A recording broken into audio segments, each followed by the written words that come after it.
Hello, it's Randy Duck and welcome back for another video.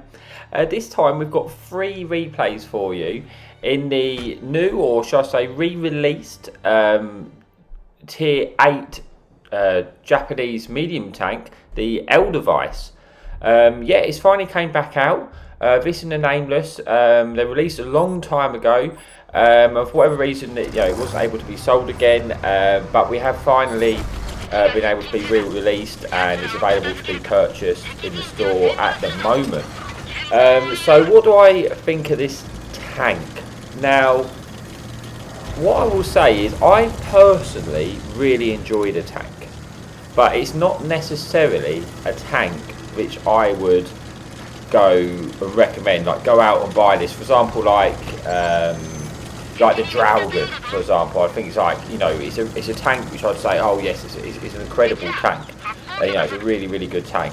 It's not like that. I like it, and the reason I like it is because the mobility of the tank is brilliant, and that just, I enjoy medium tanks with that sort of mobility.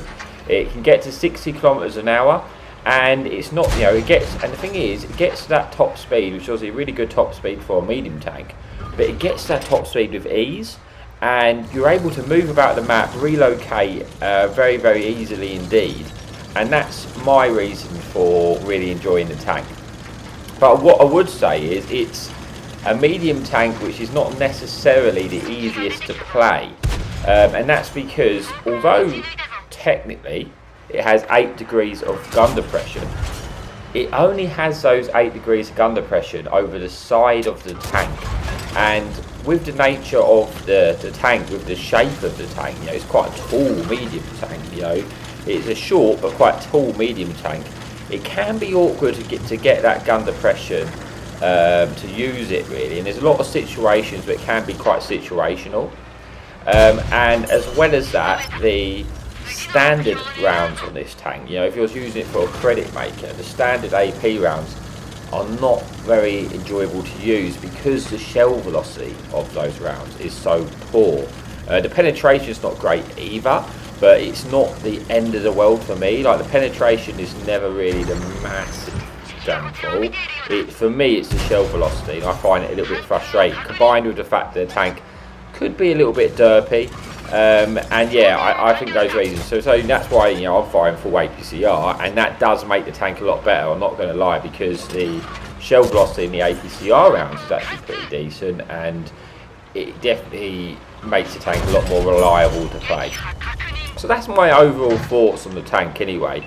But here we are on Moro, I believe, and I've taken the field, and I quickly realised that there wasn't much pressure down that line, and most of the enemy forces were still sort of on the other side of the map, sort of camping nearer the spawn on the back of the hill. So I decided to push really aggressively the second I knew that there wasn't much in my way down here, because I'm top tier, and that means I can put the enemy in all sorts of pressure, because they've got no map control whatsoever now.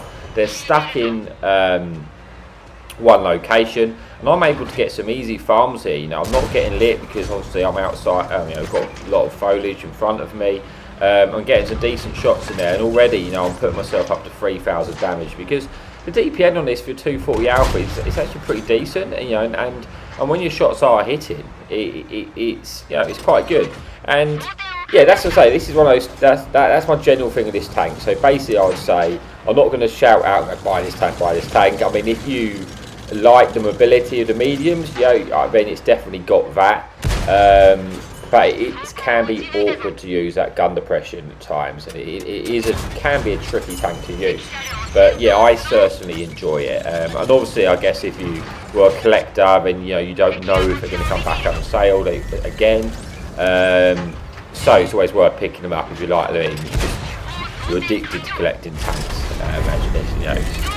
I've got a bit of a problem with that, I must confess. So here we are. We got unlucky to bounce a kill shot on the Emil at the start, and that meant we lost a lot of hit points. But we do manage to finish him off, and this game, it's over really quickly, and that's because the enemy team didn't take any control of the map, and they got stuck in a location. Combined with the fact that I pushed this side early on aggressively, didn't hesitate, meant they got stuck in an awkward situation. So that brings us to the end to the first replay. I get 4 kills, 4,221 damage, 592 assistance. We only get the first class. You see I've already got the first mark on the tank, and we get a high caliber. So that's it for the first replay. I've got 2 more to come, so stay with us and I'll see you in a bit. Okay, so here we are for the second replay of the video. We're on the proc. It's encounter mode.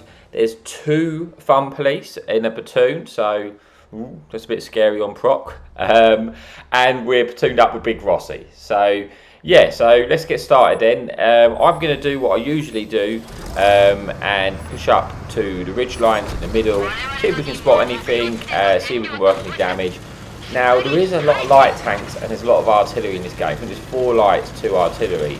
That for one means it's going to be a nuisance, those lights, you know, driving around over the ridge. But it also means there's less hit points in the game, so the damage is going to can disappear quite quickly, because obviously there's less damage available to you. This is where we struggle with the Edelweiss on this ridge, because we don't have the gun depression. Most of it's over the side of the tank, and then you leave yourself quite exposed when you're trying to get shots. On that basis, I decided the fact that it's this mode and encounter mode, I'm taking the gamble and pushing the bowl early on, because I knew I was going to constantly struggle to get shots in that location. And my theory was I may be able to light stuff up at the back here, and I might be able to get some shots on assistance on my friendly team. You see that artillery, I see how much I really poke up to get a shot into him, and I don't even get the shot, and I take 400 hit points for my troubles. But Rossi then does take out the artillery, so that's 1 fun police left. And I've noticed when our light tank pushed over, he didn't spot a tremendous amount down the 1-2 line. So my suspicions is that most of the enemy team is pushing to the hill, because that is where the cap is located also. I've lost a lot of hit points here, and I'm starting to think, you know what, the longer I stay here, the longer I'm going to get hit by artillery. I'm going to push and take an educated gamble. See if I can push over and get some assistance. Well, that's at least what I'm thinking, but I think, you know what, I might lose my spot first, so at least I don't get shot as I drive over the ridge. But it's taking too long. I've lost patience now. I realise there's not a lot down there, and it's just these 2 light tanks. So I'm going to push aggressively and hope to get some assistance. And as I do that, I swap this Paladin, and it paid off because Rossi put some shots in. I'm now up to over 1,000 assistance. And I'm pushing all the way down so I can basically get some shots into the light tanks, and if there is anything down the 1-2 line, they'd have to really expose themselves to get shots into me. On the move there, you see we pick up 2 light tanks, which is always nice. We're hoping we can pick up the 3rd light tank on the move, and we just managed to do that. So in a split second we kill 3 lights, so that's always really nice. And now that we've done this push, again, I put the enemy in all sorts of problems, or we put the enemy in all sorts of problems, because they've now got no map control. They're stuck on the hill, and I'm just able to get side shots into them, and they're going to get under real pressure now, because when they're lit up, you can see this Tiger 2 on the hill like that. He's a sitting duck for me to get some assistance. We've got to try and go for the lower plate there. I was thinking he's actually going to back up and I was going to hit his lower plate, but I don't manage to pen him. Wasn't go for the light tank, but he just got in cover again. And then we see this VK pushing out in the open, and I'm able to absolutely, he's not paying attention to me here. He's got enemies in front of him, so he doesn't know where to turn. And I'm not getting lit because I'm shooting through all these bushes. So I'm just waiting for him to turn side on so I can actually pen him. This poor guy, he's not having fun in this situation. I'm just taking all of his hit points here. It's a dream for me because not getting lit, just able to farm the damage, and I'm hoping, to be honest, he doesn't get shot, so I'm greedily can get as much damage as I can. I just bounce that one. I should wait for him to turn a little bit more and I would have penned it, but he's flat side on, so I'm not going to struggle to bounce these pen these shots, hoping we can finish him off, but unfortunately low roll. So we just need one more shot into him. Again, I've got to wait for him to turn, which he obliged by, and then I pick up another kill and put him on 3,400 damage, 1,000 assistance. And it's almost like clean-up time this stage, isn't it? And this Tiger 2's pushed down. I'm hoping I can actually take him out here, but I get unfortunate to bounce this one, and this kind of costs me a little bit because I'm bouncing these shots, and I really want to take him out as quickly as I can because I know he's going to prevent me from potentially getting shots up onto the hill.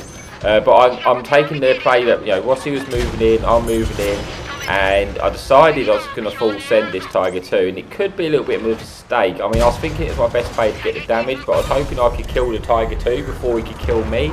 But me bouncing those shots has really hurt me. I then get shot from the hill, and yeah, this unfortunately this is a kind of gut and play here, because at this point I realised I was on 6 kills, and maybe if I stayed a little bit more patient there, waited for someone else to light the hill for me, and rather than moving in, I could have got a devastate and even potentially, if I was lucky, get a Radley's. But there, that did cost me, and that did bring an end to my game. But in the end, we do manage to finish this game. So that's it for this one. That's it for me waffling on. Let's get to the scoreboards and see how we got on.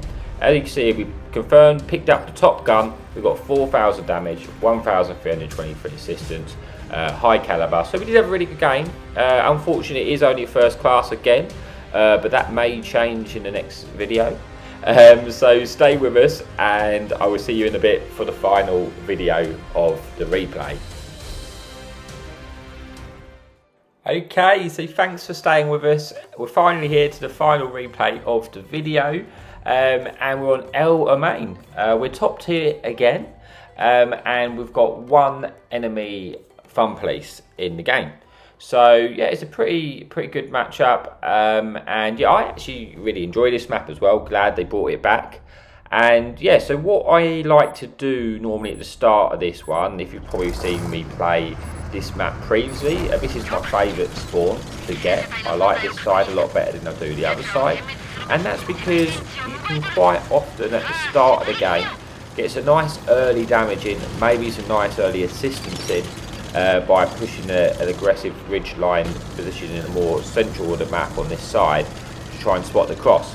And then if any enemy tanks cross, hopefully, you know, every now and again you get a slow heavy cross, and you can quite often pick up some assistance or some of your own damage. So yeah, it won't be long, we'll get to that location. You see I'm moving in now. It's just basically straight ahead of us, just over this ridge, and there we are, and then we'll be able to spot the cross.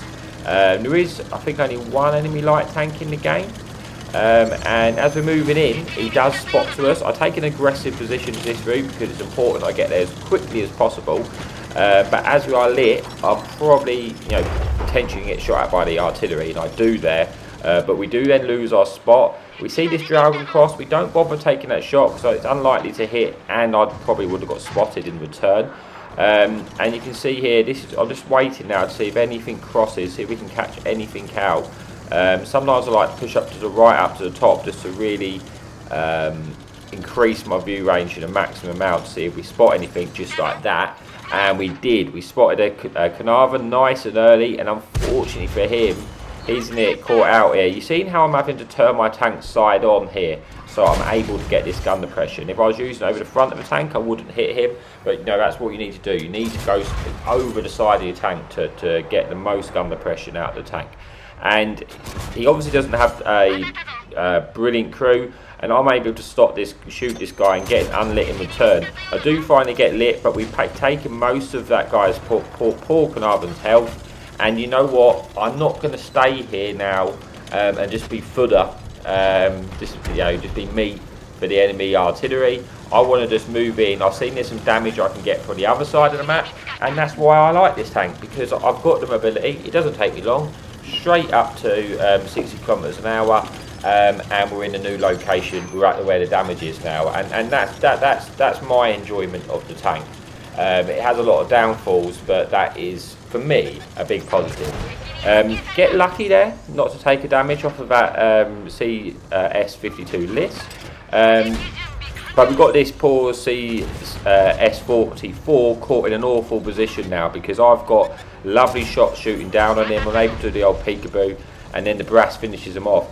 I would like to now push this IS6, but I'm concerned that if I have to push over onto him, I'm obviously going to eat a shot when the IS6 is looking at me, but I'm more concerned about potentially getting shot by anything protecting him, like the campers, the TDs and the ridge behind him. But as this Super Hellcat goes in, I'm kind of thinking, you know what, he will probably be the distraction I need to enable me to take the gamble of taking this IS6 out. We get one in, our Barras puts one into him. It looks like Barras is out now. As you see, he tries to ramp to finish him off. Good effort, but no cigar. And we do manage to take out that IS6. And we're going to push forward now, because most of the damage, as you can see on the mini-map, is all on the other side. So we've got to be aggressive if we want to make the most out of this game. We stop to make sure we hit that shot. We're hoping to finish off this Polish medium tank now. We do, picking ourselves up another kill, putting us on 2,400 damage, and it's still an even 10-10 at the moment.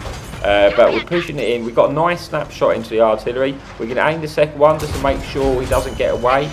Picking up ourselves another kill, a lovely kill. And then this TD, he gets unspotted, but I sort of gambled where he was, because just because they get unlit doesn't mean they're not still there.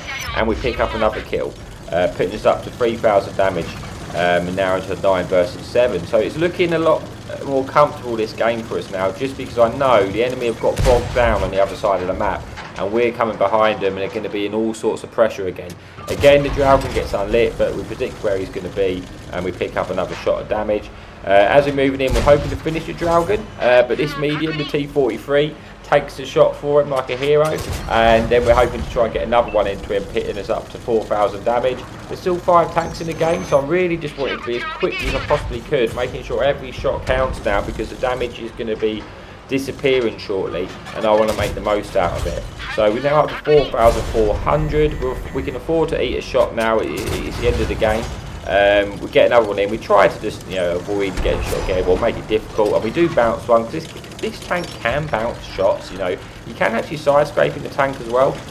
So the armour's a little bit trolls, I should say. It's not brilliant, but you can not rely on it, but you can bounce shots. And this is the one remaining tank now, this Jag 88.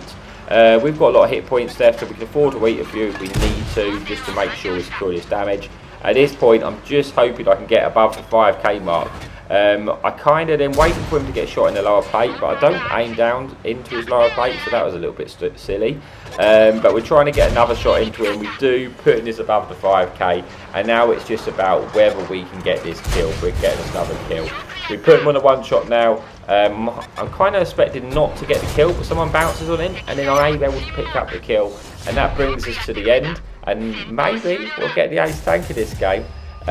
So let's see how we do. We get 5 kills, 1 short of the top gun, 5,360 damage, 458 assistance. Of course, we do get the ace tanker with over 2k base XP, and that brings us an end to the video. So yeah, thank you again for watching. As you say, quick summary, I like tank because it's got good mobility, but it is awkward to play. So if you like tanks which have got a lot of mobility, great. If not, maybe if you're a collector, you might want to buy it. Other than that, yeah, hope you enjoyed the video, and happy tanking.